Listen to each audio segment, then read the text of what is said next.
শুভঙ্করকে মঞ্চে ডেকে নেব, সানন্দে আর পল্লবীকে ডাকবো, কারণ পল্লবী এবং শুভঙ্কর দুই ভালো বন্ধু এবং তাদের পথ চলাতে তাদের এই সুরের সংস্কৃতির আকাশে, সংস্কৃতি মনস্কতার আবহে শুভঙ্করকে ডাকলেই পাওয়া যায়।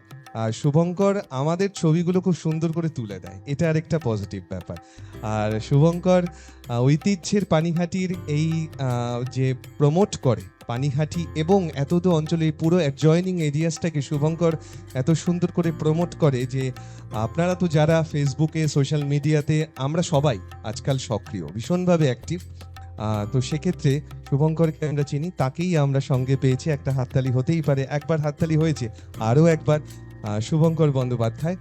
শুভঙ্করের সাথে পানিহাটি লোক সংস্কৃতি ভবনে প্রথম দেখা না আমাদের, হ্যাঁ, একটি সাংস্কৃতিক অনুষ্ঠানে। পল্লবীকে বলবো ভালোবাসার উত্তরীয়, সম্মানের উত্তরীয়, অভিনন্দনের উত্তরীয় দিয়ে আমাদের শুভঙ্করকে আজকে বরণ করে নিচ্ছে পল্লবী।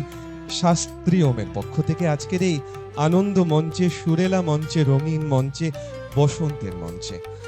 আর ফুল, ভালোবাসার ফুল, বন্ধুতার কথা বলে এই ফুল, সেই ফুল।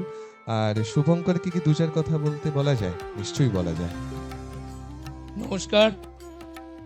আজ খড়দার মাটিতে দাঁড়িয়ে গর্ব করে বলতে পারি ঐতিহ্যের পানিহাটির সাথে ঐতিহ্যের খড়দা পেজও খুব জনপ্রিয় হচ্ছে।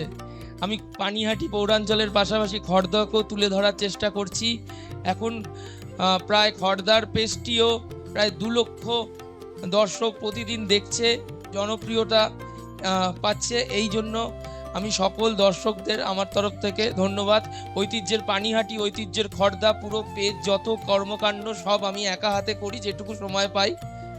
আমি নিজে কম্পিউটার সায়েন্স নিয়ে পড়াশোনা করেছি, ওই নিয়েই পড়াই, আর যেটুকু সময় পাই সেটুকু এই কাজে এগোচ্ছি। আপনারা পাশে থাকবেন সব সময়।